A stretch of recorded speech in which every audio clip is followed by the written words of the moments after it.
Assalamualaikum warahmatullahi wabarakatuh. Selamat pagi semuanya. Kali ini kita akan membahas mengenai perkuatan. Sebagaimana kita ketahui bahwa ada beberapa jenis perkuatan. Di antaranya adalah seperti patching, growthing, shotcrete, cell compacting concrete, dan lain sebagainya. Dari bentuk perkuatan yang ada, tetapi yang paling populer sekarang itu adalah jacketing.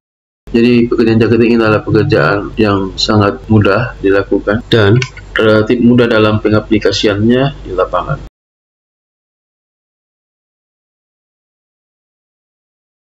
Tentang bagaimana cara memilih teknik jacketing yang tepat untuk kolom, kemudian apa saja parameter yang perlu dipantau selama proses penerapan teknik jacketing, kemudian bagaimana melakukan perawatan pada kolom setelah penerapan teknik jacketing akan kita bahas di video ini.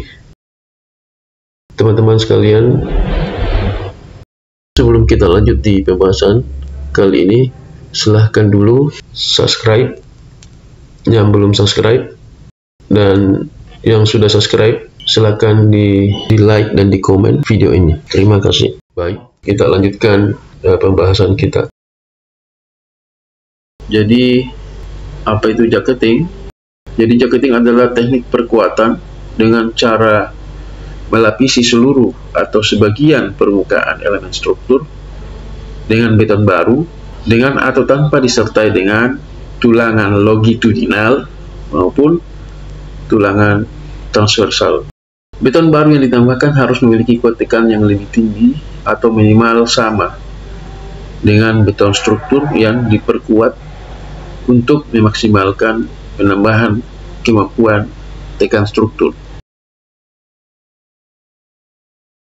Melalui penambahan dimensi serta tulangan ini diharapkan untuk menambah kapasitas kekuatan struktur.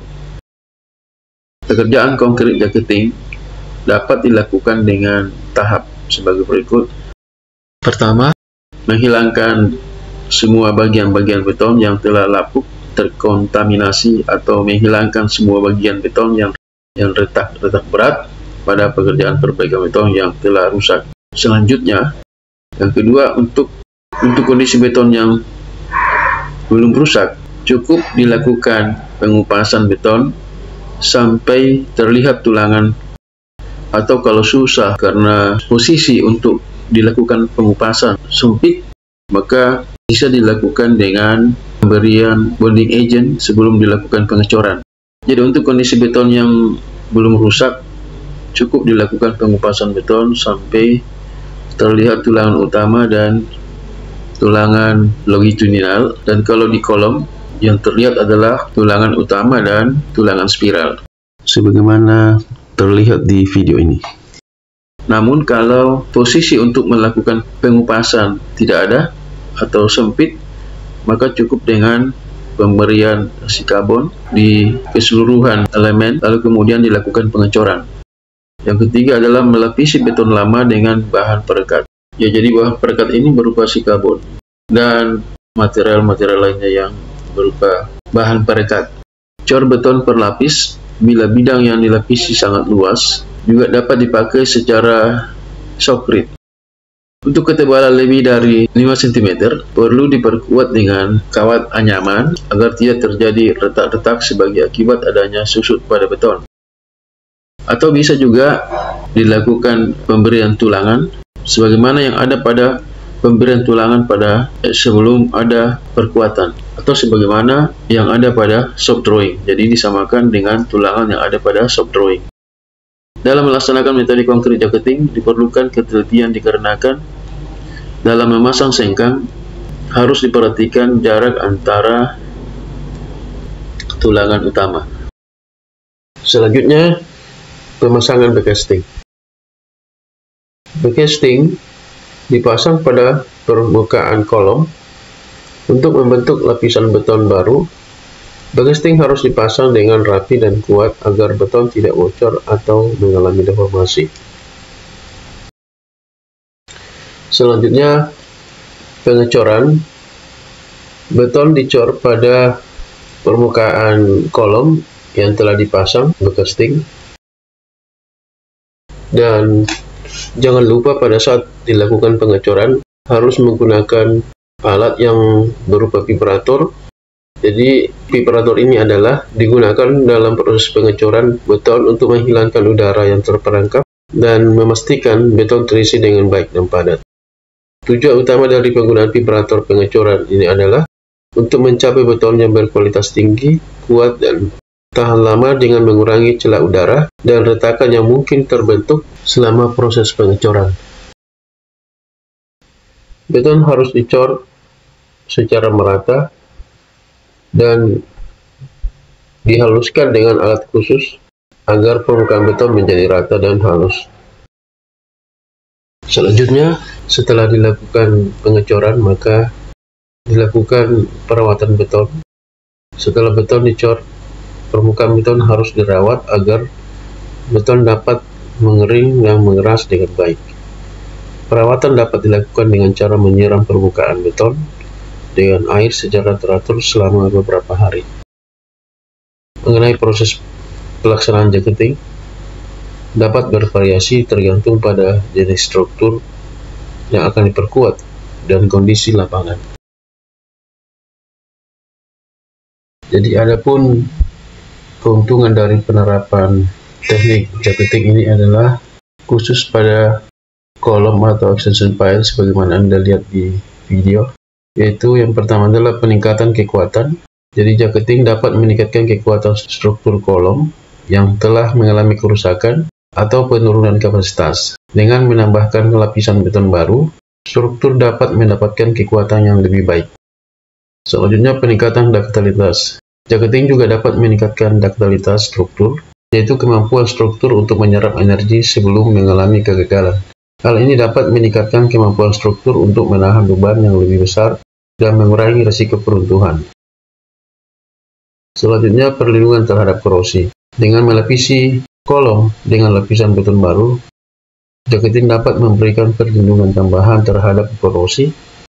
Beton memiliki sifat yang tahan terhadap korosi dan dapat melindungi material di dalamnya dari kerusakan akibat lingkungan yang korosif. Nah, selain dari keuntungan tadi, ada pun kerugian dari adanya penerapan teknik jacketing pada kolom atau extension pipe ini adalah yang pertama adalah mengenai biaya. Penerapan teknik jacketing membutuhkan biaya yang cukup besar karena harus menyiapkan material dan tentu saja penambahan tenaga kerja. Juga proses pembersihan, pemasangan backcasting, pencampuran beton, dan perawatan beton memerlukan sumber daya dan tenaga kerja yang cukup signifikan. Waktu. Proses penerapan jacketing membutuhkan waktu yang cukup lama, mulai dari persiapan permukaan, pemasangan backcasting, hingga perawatan beton. Semua memerlukan waktu yang tidak dapat diabaikan.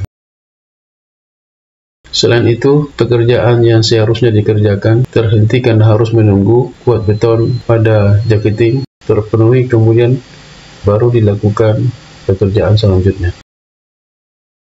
Jadi meskipun ada beberapa kerugian dari penerapan teknik jacketing pada kolom, juga dapat memberikan manfaat yang signifikan dalam meningkatkan kekuatan, ductilitas, dan perlindungan terhadap korosi. Keputusan mengenai penerapan teknik ini harus dipertimbangkan dengan baik berdasarkan kondisi dan kebutuhan struktur yang akan diperkuat.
Saya kira demikian video ini, semoga bermanfaat. Namun sebelumnya teman-teman sekalian, jangan lupa subscribe yang belum subscribe, dan bagi yang sudah subscribe jangan lupa like dan komen di video ini. Saya kira demikian. Assalamualaikum warahmatullahi wabarakatuh.